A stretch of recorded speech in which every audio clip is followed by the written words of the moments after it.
নবীরা যেখানে ইন্তেকাল করেন তাদের দাফন সেখানে হয়। আম্মা জান আয়েশা সিদ্দিকা রাদিয়াল্লাহু তাআলা আনহা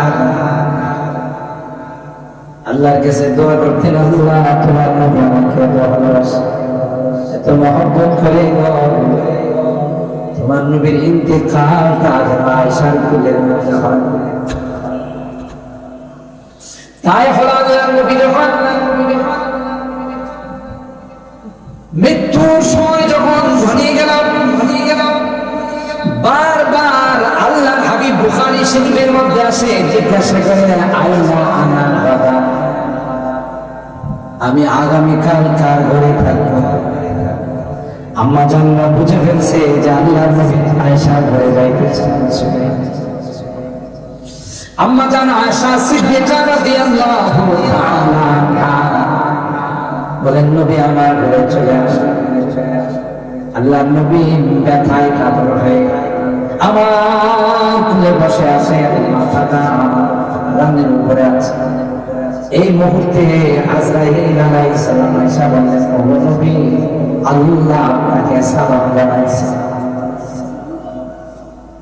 আল্লাহ নবী সাহাবায়ে কেরামদেরকে বলেন, খুয়িরা বাইনা দুনিয়া ওয়াল আখিরাহ, বাইনা দুনিয়া ওয়া মা ইল্লাল্লাহ।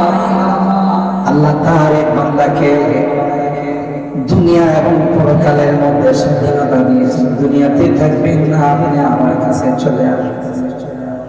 আল্লাহর বান্দা আল্লাহর কাছে যাওয়াটাকে শ্রেয় মনে করে, আল্লাহর কাছে যাওয়াটাকে প্রিয় মনে করে কথা শুনতে দিয়ে হয়। হযরত আবু বকর কান্না থামাইতে পারে না। সাহাবায়ে কেরাম বলেন, আবু বকর, হে আবু বকর, কান্নার কি আছে? একজন মানুষের কথা বলল, তিনি দুনিয়া এবং পরকালের দুইটার ক্ষমতা অবলম্বন করতে পারেন। এখানে কান্নার কি পাইলাম? ওই মানুষটা আর কেউ নয় রে, এই মানুষটা আমার কলেজার টুকরা নবী। সূরা নাসর নাযিল হলো, ইদা জাআ নাসরুল্লাহি ওয়াল ফাতহ ওয়া রাআইতান নাসা ইয়াদখুলুনা ফি দীনিল্লাহি আফওয়াজা ফাসাব্বিহ বিহামদি রাব্বিকা ওয়াস্তাগফির ইন্নাহু কানা তাওয়াবা। যেই সূরার অর্থ হলো আল্লাহর পক্ষ থেকে সাহায্য চলে আসছে এবং আল্লাহর পক্ষ থেকে বিজয় চলে আসছে। মানুষকে আপনি দেখবেন দলে দলে ইসলামের পতাকা তলে চলে আসছে, মুসলমান হয়ে যাবে। আপনার কাজ হলো আপনি শুধু আল্লাহর প্রশংসা করুন, আল্লাহর তাসবিহ পড়ুন, পবিত্রতা বর্ণনা করুন, আল্লাহর কাছে আপনি ক্ষমা চান। এই সূরা নাযিল হতে দেরি হয়। হযরত সিদ্দিক আকবর মসজিদের কোনায় যায় বাচ্চার মতো কান্না শুরু করে দিলেন। সুবহানাল্লাহ। সাহাবায়ে কেরাম বলেন, আবু বকর, এ আবু বকর, কান্নার কি পাইলা? এই সূরার মধ্যে সুসংবাদ দিয়েছে যে মানুষ দলে দলে ইসলামে প্রবেশ করবে। আবু বকর বিজয়ের সুসংবাদ আসছে। কান্নার কি পাইলা আবু বকর? হযরত আবু বকর বলেন, তোরা বুঝবি না, এই সূরা নাসর আমার নবীর মৃত্যুর সংবাদ নিয়ে আসছে। কি করে বুঝলাম মৃত্যুর সংবাদ নিয়ে আসছে? আবু বকর কয়, আল্লাহ পাক আমার হাবিবকে বলেন, ফাসাব্বিহ বিহামদি রাব্বিকা ওয়াস্তাগফির ইন্নাহু কানা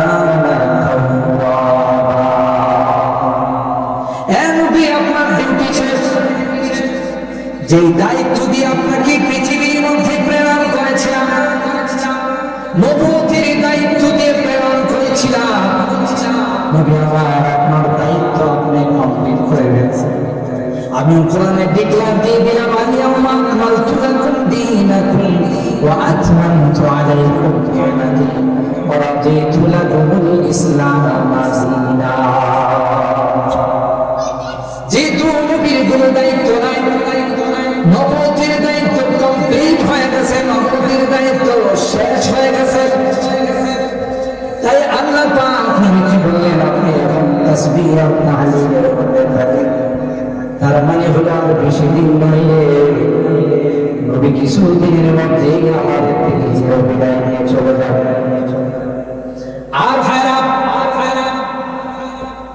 এই জন্যে সাহাবায়ে কেরাম মৃত্যুকে আলিঙ্গন করতেন, মৃত্যুকে তারা ভয় পাইত না, যে কারণে সুন্নতের উপরে তারা আমল ছিল। তাদের ছিল নবীর অগাধ মহব্বত আর ভালোবাসা। মৃত্যুবরণ করলেই তো আমি আমার নবীর কাছে চলে যাব। সুবহানাল্লাহ। আশিকা দায়েম লিখায়ে দোস্ত মিন্দানন্দে দোস্ত, আশিকা দায়েম লিখায়ে দোস্ত মিন্দানন্দে বরজমরা হাত যায় দোস্ত মিন্দানন্দে জিন্দা কুনি ফেদায়ে তু গর্ব খুশির যায় তু হর চিকুনি ফেদায়ে তু দিল শুদা মুবতালায়ে। আশিকা কয়াল্লাহ আমরা তো পাগল হয়ে আছি কখন করে মৃত্যু দিবা, মৃত্যুর পরে তো তোমার সঙ্গে সাক্ষাৎ হবে, আছে দেখা হবে। আল্লাহ ওই মৃত্যুর অপেক্ষায় আছে, কারণ মৃত্যুর পরেই তোমার সঙ্গে আমাদের মুলাকাত হয়ে যাবে। আল্লাহ নবী বলেন দুই চার জিনিস তোমাদের মধ্যে ভয়ঙ্কর আযাব ধারণ করবে, হুব্বুদ দুনিয়া ওয়া কারাহিয়াতুল মাউত। দুনিয়ার প্রেম আর ভালোবাসা, দুনিয়ার মহব্বত তোমাদের এমন গভীরে চলে যাবে, মৃত্যুর আগের দিন পর্যন্ত তুমি তোমার সামনে ভবিষ্যৎবাণী আগাইবা, অথচ আসরের সময় তোমার জানাজা হবে। কথা বলেন ঠিক কিনা? আসরের সময় তোমার জানাজা হবে, জোরেও তোমার খবর নাই, ফজরের সময় তোমার খবর নাই, আর এই দুনিয়া তোমাকে কবরের মাটি দিয়ে থামাবে। এই জন্যে কোরআনে বারবার আল্লাহ তাআলা বলেন দুনিয়া যেন তোমাদেরকে ধোঁকা না দেয়, ফালা তাগরন্নাকুমুল হায়াতুদ দুনিয়া ওয়ালা ইয়াগরন্নাকুম বিল্লাহিল গারুর। দুনিয়া যেন তোমাকে ধোঁকা দেয়, জাহান্নামের ইন্ধন আর জাহান্নামের লাকড়ি বানায় তোমাকে নিয়ে না যায়। সতর্ক থাকতে হবে। এই কারণে আজকে মুসলমানদের এই দুর্দশা। আল্লাহ কোরআনে বলেন ওয়াতাসিমু বিহাবলিল্লাহি জামিআ, সকলে মিলে আল্লাহর রজ্জুকে মজবুত করে ধরে রাখো। আল্লাহর রজ্জুকে কোরআনকে ছেড়ে দিবা, বিজাতিরা তোমাদেরকে নিয়ে ফুটবল খেলবে। কথা বলেন ঠিক? وزمانا معزز थे आमिले कुल आफकर अंसार हुए तारिके कुल आफकर। সাহাবায়ে কেরাম গোটা বিশ্বের মধ্যে ছিল সকলের কাছে সমাদৃত, সকলের শ্রদ্ধার পাত্র, সবার কাছে তাজিমের বস্তু। কেন ছিল? কেন ছিল? তারা ছিল কোরআনের নবী। জোরে বলেন ঠিক কিনা? আর তোমাদের কেন এই বেইজ্জতি অপমান আর লাঞ্ছনা? কারণ একটাই, সেটা হলো তোমাদের মধ্যে কোরআনের মহব্বত আর ভালোবাসা তোমাদের মধ্যে নাই। তোমরা কোরআন ইমানকে যখন ছেড়ে দিয়েছ তখন থেকে তোমাদের অপমান অবতারিত হয়ে গেছে। وزمانا معززك عامل خلعه كالأنخار তারিখে আমাদের এই অপমান আর লাঞ্ছনার কারণে একটাই, কোরআন থেকে আমরা দূরে সরে গেছি। ওয়ালা তাফাররাকু ওয়ালা ফিরকাবন্দি হয় না, গ্রুপিং যেন তোমাদের মধ্যে না হয়। আল্লাহ বলেন মুসলমান, ওয়াজকুরু নি'মাতাল্লাহি আলাইকুম ইয কুনতুম আ'দা فألف بين قلوبكم فأصبحتم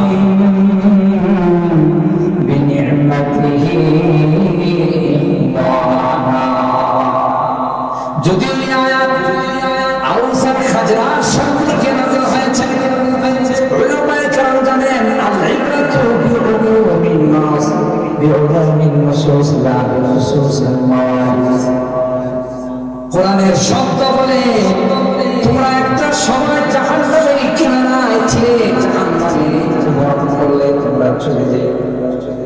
আমি আল্লাহ ঈমানের বর্ণনা তোমাদেরকে মুসলমান বানায়া ওই জাহান্নামের শাস্তি থেকে, জাহান্নামের আযাব থেকে আমি আল্লাহ তোমাদেরকে রক্ষা করে জান্নাতের মেহমান বানাই দিলাম। কি শুকরিয়া আদায় করছো, জীবনের কি শুকরিয়া তোমরা আদায় করলে? উল্টা না শুকরি করো, নামাজ পড়ো না, হালাল কামাই করো না, মিথ্যা কথা বলো, প্রতারণা, ধোঁকাবাজি, এগুলিতে তোমরা লিপ্ত হয়ে গেছো। আরে নাফরমান, তোকে যে সকল নিয়ামত আমি আল্লাহ দিয়েছি ওটা জিন্দেগি সিজদায় পড়ে থাকলো এই সকল নিয়ামতের শুকরিয়া। ঠিক কিনা বলেন? وكنتم على شفا حفرة من النار। আউস আর খাজরাজ এদের মধ্যে চিরবৈরিতা ছিল, চিরশত্রুতা ছিল। এমনকি তাফসীরের কিতাবে আসে কেউ যখন মারা যাইত তার সন্তানদের কেউ করে যাইত, আমি প্রতিশোধ নিতে পারলাম না, তোরা যদি আমার সন্তান হয়ে থাকো তাহলে প্রতিশোধ নিও। প্রতিশোধ নেওয়ার জন্য ওসিয়ত করত। এইভাবে তাদের মধ্যে চিরবৈরিতা ছিল, দুশমনী ছিল, আদাওয়াতি ছিল। আল্লাহ পাক দিয়া কয় ঈমানের রজ্জু দিয়ে, কালেমার রজ্জু দিয়ে আমি আল্লাহ তোমাদেরকে এমনভাবে বিনাই দিলাম, এখন তোমরা একজনকে ছাড়া আরেকজন খানা খাইতে বসো না। এমনকি যখন মুহাজিররা হিজরত করে আনসারদের কাছে গেলেন, মদিনার আনসারী সাহাবীরা মুহাজিরকে ডাক দেয়া কয়, ভাই সব কিছু ফেলে দিনের জন্য, ইসলামের জন্য বাড়ি ত্যাগ করলা, গাড়ি ত্যাগ করলা, আত্মীয় স্বজন হারাইলা, জায়গা জমি সব কিছু ছেড়ে আসলাম, মাতৃভূমিটা পর্যন্ত ত্যাগ করে আসলাম। তোমাদেরকে স্বাগতম, আহলান সাহলান, তোমাদের জন্য মারহাবা। তবে ভাই আমরা তোমাদের কি সহযোগিতা করতে পারি? আনসারী সাহাবীরা মুহাজিরদের কি বলেন, এ ভাই আমার তো একটা বাগান আছে, তোমার যে বাগানটা পছন্দ হয় সেই বাগানটা যদি বলো আমি তোমার নামে রেজিস্ট্রেশন করে দিতে। এই বাগানটা আমি তোমাকে দিয়ে দিব, তুমি বাগানের মালিক হয়ে যাবে। আর আমার একজন স্ত্রী আছে, যাকে ভালো লাগে তুমি বললে আমি তালাক দিয়ে দিব, তোমার স্ত্রী হয়ে যাবে। শুধু তোমার বলতে দেরি হবে, বাস্তবায়ন করতে দেরি হবে না। মুহাজির সাহাবায়ে কেরাম বলেন, ভাই তোমার স্ত্রী নেওয়ার জন্য আসে, তোমার বাগান নেওয়ার জন্য আসে না, হিজরত করছি আল্লাহ এবং আল্লাহর নবীর জন্য। সুবহানাল্লাহ। সুতরাং তোমাদের বাগান নিব না, তোমার স্ত্রী কি বিয়ে করবো না, দেখায় না বাজার খুললে গিয়ে আমরা যেহেতু আমরা বিজনেসম্যান, আমরা ব্যবসা করাটাকে পছন্দ করি, তাই দেখায় দাও কোথায় গেলে ব্যবসা করা যাবে, সেখানে গিয়ে ব্যবসা করব আর সেইভাবে জীবিকা নির্বাহ করব। তবুও তোমাদের কোনো কিছুর দ্বারা আমরা ডিপেন্ডেন্ট হব না। হিজরত তো করেছি আল্লাহর জন্য, হিজরত তো করেছি আল্লাহর জন্য, নবীর জন্য, দ্বীনের জন্য। তাই তোমাদের কোনো কিছু আমাদের আকাঙ্ক্ষা নাই। কিন্তু আনসারী সাহাবীরা বলে ভাই আপনার রক্ষা করলে খুশি হব। আমরা হিজরত করলাম, তোমরা দিনের নসরত করলাম। হিজরত আর নসরত দিয়ে তো আল্লাহ দুনিয়ার মধ্যে ব্যবস্থা। সুবহানাল্লাহ। সব জায়গায় আল্লাহ বলেন ফানসুরুল্লাহ ইয়ানসুরকুম ওয়া ইউসাব্বিত আকদামাকুম। তোমরা যদি আল্লাহর দ্বীনের সহযোগিতা করো তাহলে নিঃসন্দেহে আল্লাহ তোমাদের সহযোগিতা করবে। আর যদি দ্বীনের সহযোগিতা না করো আল্লাহ তোমাদেরকে বিপদে ফেলাইবেন। ওয়া ইউসাব্বিত আকদামাকুম। আর দ্বীনের উপর আল্লাহ তোমাদের কদমকে মজবুত করে রাখবেন। শুধু তাই নয়, খবরে কিয়ামতের কঠিন ময়দানে তোমাদের নুসরাত আর তোমাদের সাহায্য আল্লাহর আদালতে গিয়ে তোমাদের জন্য সুপারিশ করবে। বিধান দুনিয়ার জিন্দেগি দিয়ে, দুনিয়ার সম্মান দিয়ে পরকালের জন্য কিছু রেখে যাও। দুনিয়ার মহব্বত অন্তরের মনে কোথায় যেন ঢুকতে না পারে, তাইলে দুনিয়া তোমাকে চিরদিনের জন্য বরবাদ করে ফেলবে। তখন তুমি আফসোস করবা, হায় হায় আমার না অনেক টাকা পয়সা ছিল, আমার না অনেক ধন সম্পদ ছিল, আজকে কোনোটাই আমার কাজে আসতেছে না। ইয়া লাইতাহা কানাতিল খাতিয়া মা আগনা আন্নি মালিয়া হালাকা আন্নি সুলতানিয়া। এই বলে বলে আফসোস করতে থাকবে, কোথায় গেল আমার মাল, কোথায় গেল আমার ধন সম্পদ, কোথায় গেল আমার দর্জা শান শওকত। আল্লাহ বলেন এখন আফসোস করলে লাভ হবে না, যখন তোমার আফসোস করার দরকার ছিল তখন তুমি নাই। এই জন্য এই সুযোগ করে আসলে যার যার মতো করে ইখলাসের সাথে, মানুষকে দেখানোর জন্য না, আমার আল্লাহকে খুশি করার জন্য, আমার কবরের সঙ্গী পাওয়ার জন্য, হাসরের ময়দানে সঙ্গী পাওয়ার জন্য এই সমস্ত নেক কাজের মধ্যে অংশগ্রহণ করা। সাহাবায়ে কেরামদের সামনে এই জাতীয় কোন সুযোগ যখন চলে আসতো, তাদের মধ্যে মুসাবাকা, প্রতিযোগিতা। হযরত আবু বকর সিদ্দিক রাদিয়াল্লাহু তাআলা আনহু, আল্লাহর নবী বললেন দ্বীনের পথে কে সহযোগিতা করবে, ঘরে যা ছিল সব নিয়ে চলে আসে। সুবহানাল্লাহ।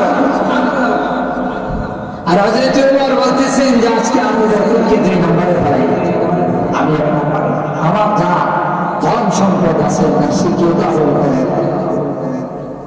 অর্ধেক নিয়ে আসছে। তা আল্লাহ পাক তার হাবিবের জুবানে মুবারক দিয়ে প্রকাশ করে দিয়েছেন যে আপনি জিজ্ঞাসা করে বলবেন কি নিয়ে আসছে। ও তুমি কি নিয়ে আসছো দিনের জন্য? আমার ঘরে যা ছিল তার অর্ধেক নিয়ে আসছে। আবু বকর তুমি ইয়া রাসূলুল্লাহ, অর্ধেক না, যা ছিল সবই নিয়ে আসছে। বুখারী শরীফের হাদিসে আসে জান্নাতের এমন কোন গেট নাই যে গেট দিয়ে আবু বকরকে আহ্বান করা হয়,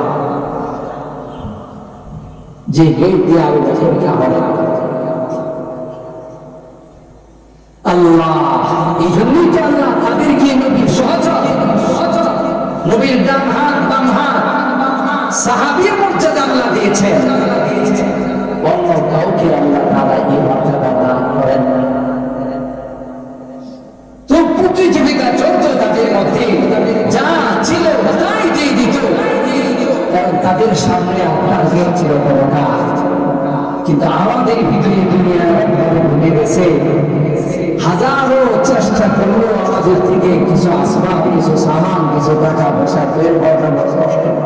আলহামদুলিল্লাহ আমরা দিই, কিন্তু আরো বেশি বেশি দেওয়া দরকার, কারণ এটা আমার নাজাতের ওসিলা হবে। বাইতুল জান্নাত জানে মসজিদ, আপনারা জানেন আল্লাহ তাআলা এখানে কি সুন্দর মসজিদ বানাই দিয়েছেন, এবং এই ওসিলায় বাজারে আসা যাওয়ার পথে আমরা জামাতের সাথে নামাজ পড়তে পারি। এই জায়গা, মসজিদের ডেকোরেশন, মসজিদের জন্য ওজোখানা সব কিছু একটি সুন্দর অবস্থান আলহামদুলিল্লাহ আল্লাহ তাআলা পৌঁছাই দিয়েছেন। এগুলো আপনাদেরই দান অনুদান।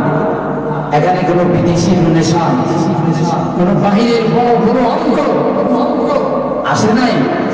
এই এলাকার অর্থ আশপাশের আপনারা যারা আছেন, সিরাজনগর, সাতিয়া, উদল, মালিহাটা, অমরপুর, তেলিনগর, শহীদপুর, এই আশপাশের মানুষের দান অনুদানে আল্লাহ তাআলা আজকে সুন্দর একখানা মসজিদের ব্যবস্থা করে দিয়েছেন।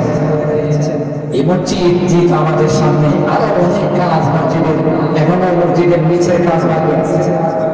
মসজিদের কত সুন্দর সুন্দর মসজিদ হয়ে যাচ্ছে। আমি কয়েকদিন আগে মসজিদে নামাজ পড়লাম, এত সুন্দর ডেকোরেশন মসজিদের নিচতলা। তো আমি মসজিদের ইমাম সাহেবকে জিজ্ঞাসা করলাম, আপনারা এই ডেকোরেশন কিভাবে করলেন? হুজুর, আমরা বিভিন্ন জায়গা থেকে নকশা সংগ্রহ করে এখানে কাজ করছি। শুধু মসজিদের নিচতলাতে 1 কোটি টাকা খরচ করছি আল্লাহর ঘর সুন্দর করার জন্য। এখন আল্লাহর বান্দাদের মধ্যে প্রতিযোগিতা, আর কতদিন হয়ে গেল বাইতুল জান্নাত এই মসজিদের, এখন আমরা ফ্লোরের মধ্যে টাইলস লাগাইতে পারলাম না। তো এতে যদি আমরা অংশগ্রহণ করি, 2 জন বড় বড় বক্তা আমাদের সামনে চলে আসতেছে। আল্লামা জুনায়েদ আলাবী সাহেব, আল্লামা নজরুল ইসলাম কাসিমি দাওয়াত বারাকাতুহু কিছুক্ষণের মধ্যেই আমাদের মাঝে উপস্থিত হবেন। আমার যেহেতু নানার বাড়ির এলাকা, আমি আপনাদের কাছে চাই, একের এলাকার সন্তান, নানার বাড়ির কিছু দাবিও আছে। সেই জন্য আমি মাঝে মধ্যে আপনাদেরকে 10-15 মিনিট একটু বিরক্ত করি, কারণ প্রতিটা বান্দা আসলে স্টেজে চলে আসবে। আল্লামা নজরুল ইসলাম কাসিমি সাহেব দেরি করবেন না। এই জন্য আমরা স্বেচ্ছা কে কে আছি যে আমি মসজিদের কাজের জন্য, মসজিদের কাজ কমপ্লিট করার জন্য 5,000, 10,000, 20,000, 2,000, 3,000 বা আমি সিমেন্ট দিব, বালু দিব, এই জাতীয় স্বীকৃতি আমরা কে করতে পারি কিছু অল্প সময়ের জন্য? যে ওনারা চলে আসলে আর সময় নেওয়া যাবে না, এমনি তো অলরেডি 11টার কাছাকাছি কম হয়ে গেছে। এই জন্য কে আছেন একটু স্বেচ্ছায় বলেন, আল্লাহ তাআলা বরকত দিবেন জানে মনে একটা সম্পদে, হায়াতে, দৌলতে, ইনশাআল্লাহ আল্লাহ তাআলা বরকত দিবেন। বদলের দলিল লেখক শফিক সাহেব 2,000 টাকা, মারহাবা বলেন। আল্লাহ তাআলা জানে মানে বরকত দান করেন। আল্লাহ তাআলা কামাই রিজিক রোজগারে আমাদের মা মামা 1,000 টাকা আল্লাহ কবুল করেন, কামাই রিজিক রোজগারে বরকত দান করেন। ছেলেরা বাইরে আছে, আল্লাহ তাআলা তাদের কামাই রিজিক রোজগারে বরকত দেন। সব রকমের কেউ যাবেন না, ওনারা চলে আসতেছেন। জি, আমাদের আরেক মামা 1,000 টাকা দিয়েছেন, আল্লাহ তাআলা কবুল করেন, জানে মালে সবকিছুতে বরকত দান করেন। কে আছেন? আমাদের অনেক টাকা লাগবে, এখন তো জানেন জিনিসপত্রের মূল্য কত বেশি। আমাদের মনে না আমাদের মনে না মুফতি বশির আহমদ সাহেব আব্বা আমার নামে, দাদার নামে 1,000 টাকা দিয়েছেন, আল্লাহ তাআলা বরকত দান করেন। ইলমে আমলে হায়াতে আল্লাহ তাআলা বরকত দান করেন। মুসা আলী তিনি 500 টাকা দান করেছেন, আল্লাহ তাআলা কবুল করেন। আল্লাহ তাআলা উত্তম জাযা দান করেন। আমার মামা বজরুর রহমান সাহেব, আমার উস্তাদ কিন্তু মামা দান করছেন 1,000 টাকা, আল্লাহ তাআলা তার দানের মধ্যে বরকত দান করেন, জানে মালে আল্লাহ তাআলা বরকত দান করেন, আসমানি জমিনি বিপদ থেকে হেফাজত করেন। আল্লাহ তাআলা মুরব্বিদের মুখের মধ্যে সবগুলো পৌঁছাই দেন। জি, আর কে আছেন? খুব সময় নেওয়া হবে না, হয়তো চলে আসতেছেন সবাই। আর কে আছেন যে যার মতো 2,000, 5,000, 10,000? আল্লাহ তাআলা এখন সবার ঘরে টাকা বসে আছে আলহামদুলিল্লাহ, ছেলেরা সন্তানরা বিদেশে আছে।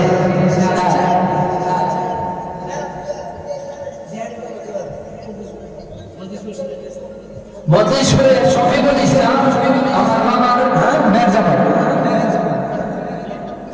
জিয়ারির জামাত, তিনি কত 2000 টাকা আল্লাহ কবুল করেন। আমাদের মাহমুদ তার দাদার জন্য 500 টাকা দান করছে, লেখাপড়া করতেছে। আল্লাহ তাআলা যেখানে বরকত দান করেন, ইলমে আমলে আল্লাহ তাআলা বরকত দান করেন।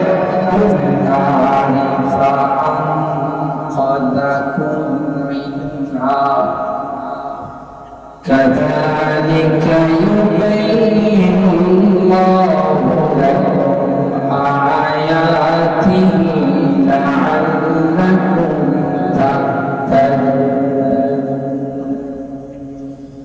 بارك الله لنا ولكم في القرآن العظيم ونفعنا وإياكم بالآيات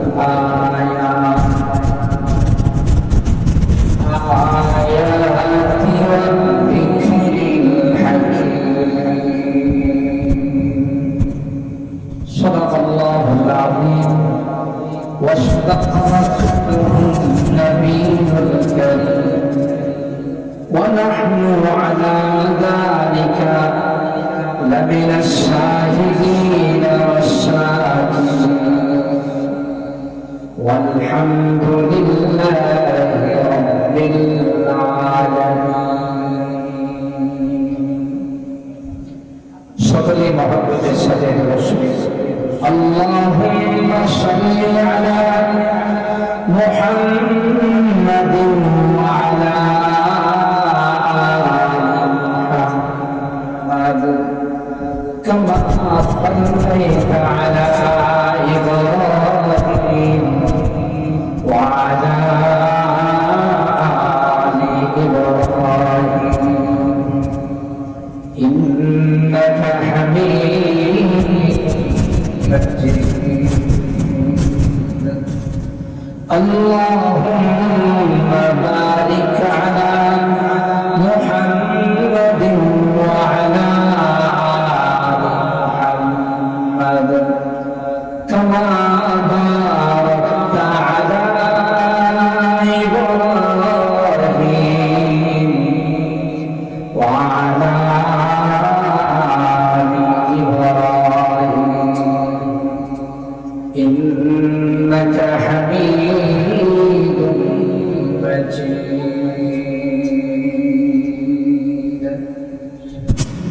الحمد لله ثم الحمد لله. ঐতিহ্যবাহী সিরাজনগর একতা যুব সংঘের উদ্যোগে আয়োজিত আজকের ইসলামী মহাসম্মেলনে সম্মানিত সদর হযরত উলামায়ে কেরাম, বেরাদারান ইসলাম, পর্দার আড়ালের মা ও আল্লাহ পাকের দরবারে লাখো কোটি শুকরিয়া যে রব্বে কায়নাত এই বৃষ্টি বাদলের মৌসুমে আজকে এই সুন্দর জান্নাতি প্যান্ডেলে আমাদের কিছু মানুষকে আসার বসার উলামায়ে কেরামদের জবান থেকে মূল্যবান আলোচনা শোনার তৌফিক দান করেছেন। এই জন্যে অন্তরের অন্তঃস্থল থেকে কালিমাতুশ শুকর আদায় করি, জোরে সুরে বলি আলহামদুলিল্লাহ। আপনারা পোস্টারে নাম দেখেছেন খতিবে বাজার হযরতুল আল্লামা জুনায়েদ আল হাবিব দামাত বারাকাতুহুম কিছুক্ষণের মধ্যেই আমাদের মাঝে উপস্থিত হয়ে যাবেন ইনশাআল্লাহ। আজকের মাহফিলে যিনি প্রধান আকর্ষণ, তাকে বাংলা তারেক জামিল বলা হয়। প্রায় পৃথিবীর 100টি রাষ্ট্র যিনি ভ্রমণ করেছেন দাওয়াত ও তাবলীগের নিসবতে। হযরতের সাথে আমার বহু প্রোগ্রাম হয়েছে, বিমানের সফর, টেকনাফ সহ আরো অনেক জায়গায় প্রোগ্রাম হয়েছে। অত্যন্ত বিচক্ষণ আলেম দ্বীন, অত্যন্ত প্রজ্ঞা এবং অভিজ্ঞতা সম্পন্ন একজন আলেমে দ্বীন। তিনিও কিছুক্ষণের মধ্যে ইনশাআল্লাহ আমাদের মাঝে চলে আসবেন। আমার মনে হয় আমরা যারা এখনো দোকানপাটে, বাজারে, মেলাতে এই সুন্দর প্যান্ডেল, সিরাজনগরের যুবকরা আজকে এই সুন্দর প্যান্ডেলের আয়োজন করেছে, মাহফিলের আয়োজন করেছে, তাদের ইখলাস এবং তাদের নেক নিয়তের বরকতে আল্লাহ তাআলা আজকের দিনটাকেও ভালো রেখেছে, আলহামদুলিল্লাহ। কারণ প্রতিদিনই বৃষ্টি হয়, আমরা আসার পথে রাস্তাও কয়েকটা বৃষ্টির ফোঁটা পড়েছে, ঢাকাতে বৃষ্টি হয়েছে, কিন্তু এই এলাকাটাকে আল্লাহ তাআলা বৃষ্টি মুক্ত রেখেছেন, আলহামদুলিল্লাহ। তাই আমরা গনিমত, এই নিয়ামতের শুকরিয়া আদায় করি। কেউ এদিক সেদিক দাঁড়িয়ে না থেকে প্যান্ডেল আমরা কানায় কানায় ভরপুর করে ফেলি, তাহলে মেহমানরা এসেও খুশি হবেন যে না, ব্রাহ্মণবাড়িয়ার মানুষ আসলে ইসলাম প্রিয়, ব্রাহ্মণবাড়িয়ার মানুষ কোরআন প্রিয়, উলামা প্রিয়। খুশি হবেন, আল্লাহ খুশি হবেন যে দেখো আমার বান্দারা এই গরমের মধ্যেও সুন্দরভাবে বসে কোরআনের আলোচনা শুনতেছে।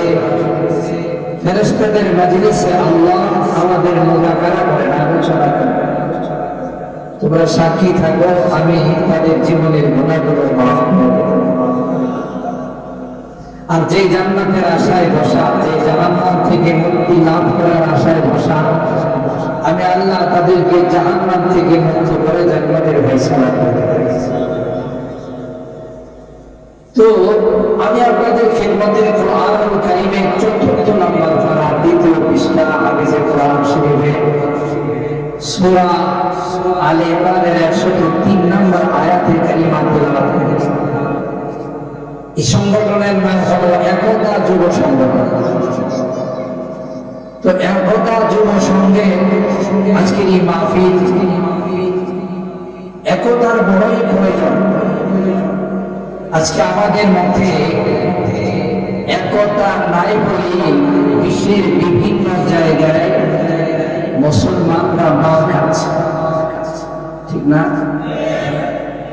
মুসলমানদের মার খাওয়ার পিছনে বড় কারণ হলো আমাদের মধ্যে একতা নাই।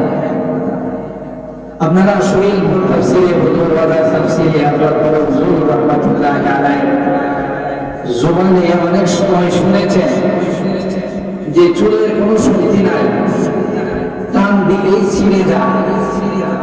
কিন্তু এই চুলগুলো যদি একত্রিত করা হয় ২০টা, ৩০টা, ৪০টা চুল, আপনি ইচ্ছা করলে ছিঁড়তে পারবেন, তাই না? ইচ্ছা করলেই পারবেন না,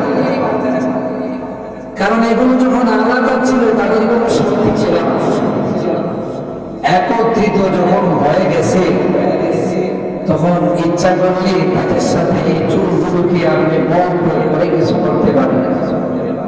ঠিক তো আজকে মুসলমানদের অনৈক্যের কারণে এবং মুসলমানদের মধ্যে কিছু মির্জাফর, কিছু মুনাফিক থাকার কারণে ফিলিস্তিনের মুসলমানরা মার খায়, কাশ্মীরের মুসলমানরা মার খায়, ভারতের মুসলমানদেরকে নামাজরত অবস্থায় পিছন দিয়ে লাথি মারে, স্পর্শকাতর জায়গাতে আঘাত করে। আপনারা ইতিমধ্যে মিডিয়ার সাহায্যে দেখেছেন যে যত জুলুম আছে সবগুলির একটা শেষ আছে, ঠিক কিনা বলছে? জোয়ার শুরু হয়ে গেছে ভারতে। আকামের নরেন্দ্র মোদী তারও থাকার আর সুযোগ হবে না, ঠিক কিনা বলে? जो जलाता है किसी को सूरज जलता है, शमा भी जल जाता है परवाना जल जाने के बाद। যে আরেকজনকে জ্বালায় নিজেকেও জ্বলতে হয়, আরেকজনকে জ্বালায় নিজেও জ্বল দিতে হয়, ঠিক না? বাংলাদেশকে নিয়ে বহু হাসি তামাশা করছে, এখন নিজের গদি নিয়ে টানাটা, ঠিক কিনা বলে? হ্যাঁ, এক মাঘের শীত যায় না। আজকে মুসলমানদের সবচেয়ে বড় পরিবার ১৫০০ বছর পূর্বে রাসূল আকরাম সাল্লাল্লাহু আলাইহি ওয়াসাল্লাম আমাদেরকে ভবিষ্যৎবাণী করে ইউশিকুল উম্মাহ আন তাদাআ আলাইকুম তাদাইয়ান আকিলাতি ইলা মুতাসা। একটা সময় আসবে আমার উম্মতের উপর সমস্ত বিজাতিরা তাদের উপর চড়াও, যেমনি ভাবে জিয়াফত করলে খতম করলে দাওয়াতি মেহমানরা আইসা যিনি আয়োজন করছে তার সব খাওয়া দাওয়া শেষ করে একবারে পাতিল মুছে চলে যায়, ঠিক ঠিক তদ্রূপ গোটা বিশ্বের সকল মুসলমানদেরকে বিজাতিরা একত্রিত হয়ে ছড়াও হবে, তাদেরকে শেষ করে দেওয়া। সাহাবায়ে কেরাম আরজ করলেন ওয়ামিন কিল্লাতিন নাহনু ইয়াওমাইদিন ইয়া রাসূলুল্লাহ, ওগো আল্লাহর নবী তখন কি আমরা সংখ্যায় কম থাকবো? সেরকম আল্লাহ নবী বলেন বাল আনতুম ইয়াওমাইদিন কাসীর, না সংখ্যায় তোমরা কম থাকবে না, সংখ্যায় বেশি থাকবে, তবে ওয়ালাকিন্নাকুম গুসাউন কাগুসাইস সাইল, খড়কুটার মতো হয়ে যাবে তোমরা। বৃষ্টি আসলে খড়কুটাকে যেমন পানির ভাসায় নিয়ে যায়, তোমাদের মধ্যে অনৈক্যের কারণে তোমরা খড়কুটার মতো হয়ে যাবে, তোমাদেরকে বিজাতিরা ভাসায় নিয়ে চলে আসবে। ولا ينزعن الله من صدور عدوكم المهابة منكم ولا يخلفن الله في قلوبكم الوهن। আরো কি হবে?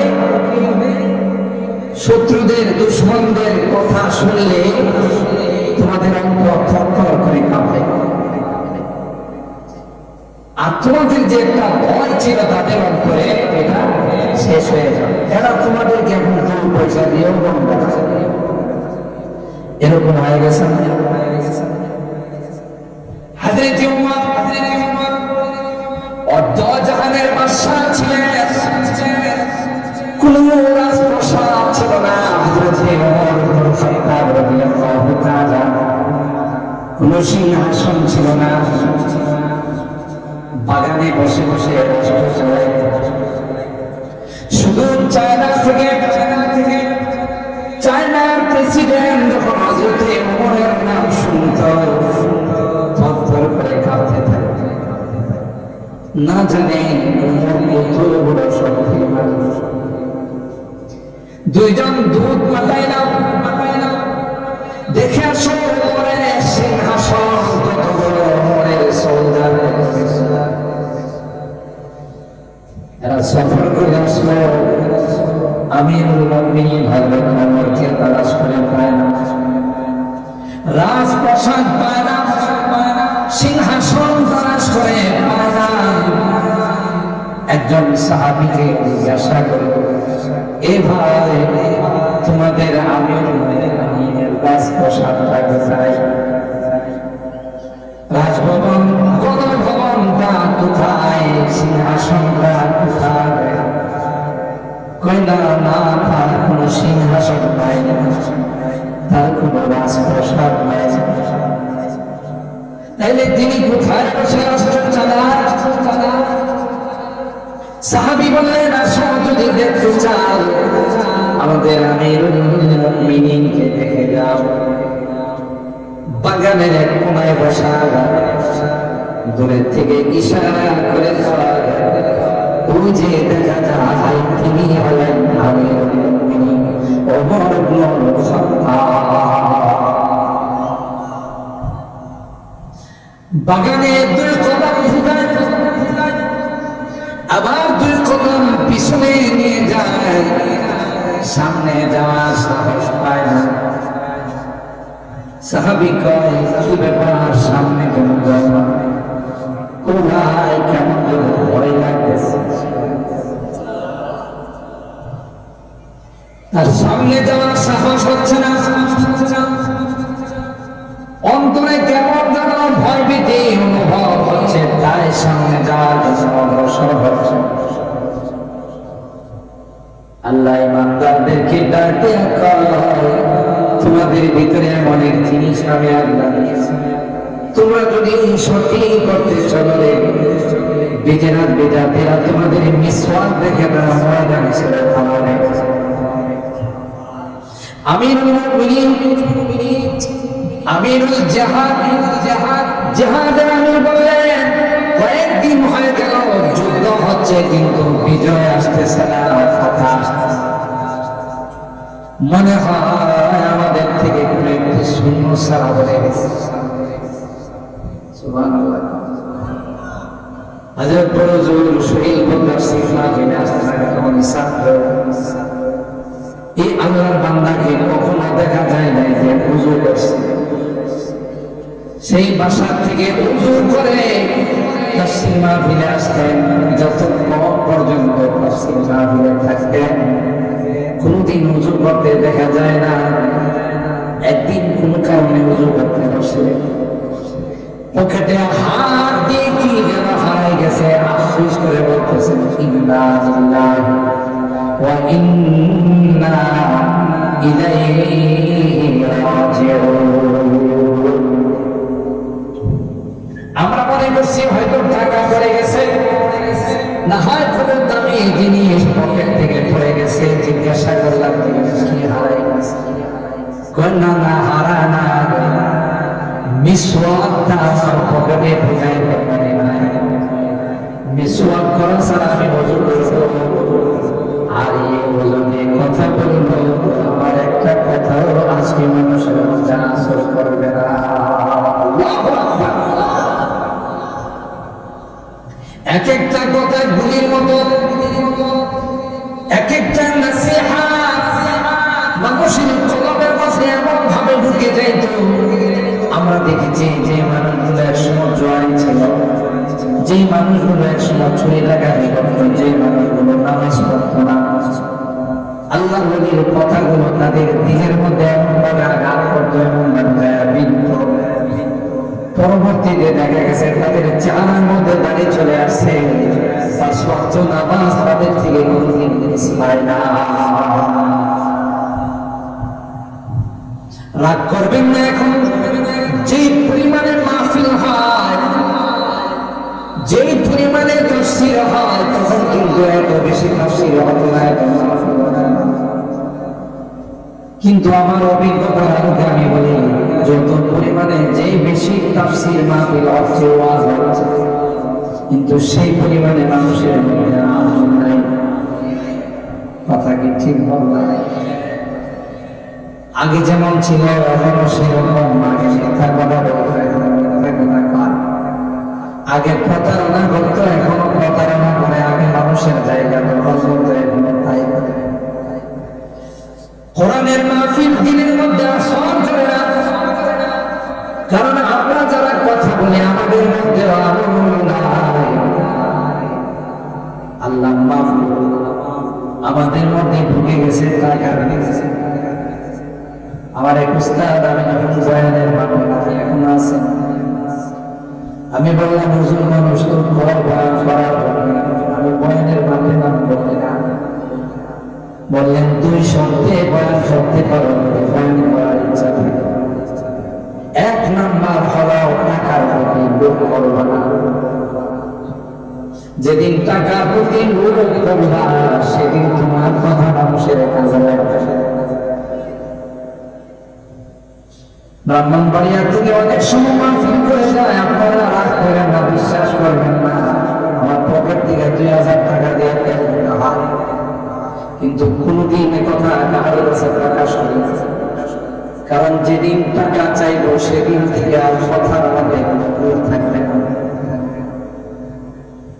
2 নাম্বার শর্ত ছিল হাদিস পড়া, মাদ্রাসায় পড়া, এটা কোনদিন বাদ দিবা না। ওইটাকে আসলে রেখা যতটুকু পারো পারলে দিনের খেয়াল করবা। এখন আমাদের মধ্যে অনেকে আছে চুক্তি করে না দিলে যাবে না। আমাকে অনেকে ফোন দিয়ে বলছিল আপনার ডিমান্ড কত? আমি বলে আমার ডিমান্ড যেহেতু বছরে 2 লাখ। হুজুর এত টাকা? আমি যেহেতু ডিমান্ড বলছি আমার চাইতে হবে কম সংসার 2 লাখ দিবেন। হুজুর এত তো দিতে পারবো না। তাহলে মনে হতো ব্যবসা করছি কত দিতে পারবো? 1.5 লাখ দিতে পারবো না, এত তো দিতে পারবো। এটা জিজ্ঞাসা করবেন, জিজ্ঞাসা করবেন। এটা একটা ব্যাপক মহামারী হয়ে গেছে। ছোট ছোট বাচ্চাগুলো মায়ের ধরে এরা কন্ট্যাক্ট করে বয়ানে যায়, যেন পরিবর্তনের আসর হয় না। কথা খতিবে বাংলার কতদিন যাবৎ মাঠে আছে, আজ পর্যন্ত আমি দেখি নাই কোথাও টাকা পয়সা নিয়ে কোনো বার্গেনিং করছে। কথা বলেন ঠিক কিনা? কারণ এরা বড়দের সুরবত পাইছে। হযরত বড় হুজুর রাহমাতুল্লাহ আলাইহির ছাত্র হযরত হাফিজি জুতা টানছে, এমনি আল্লাহ এত বড় বানায় না। হযরত শাইখুল হাদিস রাহমাতুল্লাহ আলাইহির সাথে ছিলেন,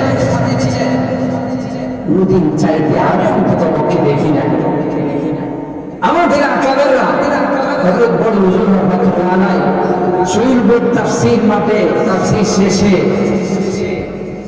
যা দিত, যে এত টাকা দিয়ে আমি কি করবো? আমাদের তাফসীর মাঠে আবার দেওয়া যায়। সুবহানাল্লাহ বলেন না? এমনি কি ওনাদের কোথায় মানুষরা এখন মাহফিল কর্তৃপক্ষ যারা আছেন আপনারা ভাব করেন না, এটা আমার অভিজ্ঞতার আলোকে বলতেছে। আমরা যারাই মাহফিল করি, মসজিদ হোক, মাদ্রাসা হোক, যুবকদের উদ্যোগে হোক, কবরস্থানের উদ্যোগে হোক, এদের একটা টার্গেট থাকে যে যত বেশি কালেকশন করা যায়। দরকার মসজিদ চালানোর জন্য, মাদ্রাসা চালানোর জন্য দরকার হয়, কিন্তু টার্গেটটা যখন এবার থাকে তখন এই কথা মানুষের উপর আসর করে। বক্তার কথা আসর হয় না, শ্রোতারা আসে। আমাদের এদিকে তো মেলার সংখ্যা এখন কম, বিভিন্ন জায়গাতে গেলে 2 কিলোমিটার পর্যন্ত শুধু মেলাই চলে। শ্রোতারা অনেকে আসে যে একটা বাৎসরিক মাহফিল হচ্ছে, মেলাতে অনেক কিছু পাওয়া যাবে, শ্বশুর বাড়িতে দাওয়াত দিচ্ছে, দাওয়াত তো ভালো করে খাওয়া যাবে। মাহফিল একটু শুনলে শুনলাম, না শুনলে না। যেই কারণে ফলাফল জিরোর কোঠা, ফলাফল কিছুই পাওয়া যায় না। ঠিক কিনা বলেন? বাস্তবতা হলো তাই। আপনারা আমাদের লাভ করেন আর খুশি হন। মুসলমানদের রোগ থাকবে, মুসলমানদের ভয় থাকবে কাফেরদের উপর। নাম শোনার সাথে সাথে থরথর করে কাঁপতে থাকে। ঠিক কিনা বলেন? ওয়ালা ইয়ানজি'আন্না আল্লাহু মিন সুদুরি আদুবিকুমুল মাহাবাতা মিনকুম ওয়ালা ইয়াযলিফান্না আল্লাহু ফী কুলুবিকুম ওয়াহান। আল্লাহর হাবিব বলেন 2 কারণ। 1 নাম্বার হলো তোমাদের ভয়টা তাদের কাছে চলে যাবে, তাদের ভয়টা তোমাদের অন্তরে চলে আসবে। 2 নাম্বার কারণ হলো তোমাদের ভিতরে মহান চলে আসবে। সাহাবায়ে কেরাম আরজ করলেন, ওয়া আল্লাহু ইয়া রাসূলুল্লাহ, ওয়া আল্লাহর পয়গম্বর, মহান কি জিনিস বুঝলাম না, ভালো করে শুনে রাখুন। আল্লাহর হাবিব কয় দুনিয়া ওয়া কারাহিয়াতুল মাউত। 1 নাম্বার হলো দুনিয়ার মহব্বত, দুনিয়ার সামান, দুনিয়ার টাকা পয়সার মহব্বত তোমাদের অন্তরে এমনভাবে ঢুকে যাবে যে দুনিয়ার জন্য, দুনিয়ার পদপদবীর জন্য, দুনিয়ার টাকা পয়সার জন্য কোনোভাবে তুমি কোনো কষ্টের মধ্যে রাজি হবে না, ইবাদত করতে রাজি হবে না। না জানি বন্দেগী করতে গেলে, ইবাদত করতে গেলে আমার দুনিয়ার ক্ষতি হয় কিনা। দুনিয়া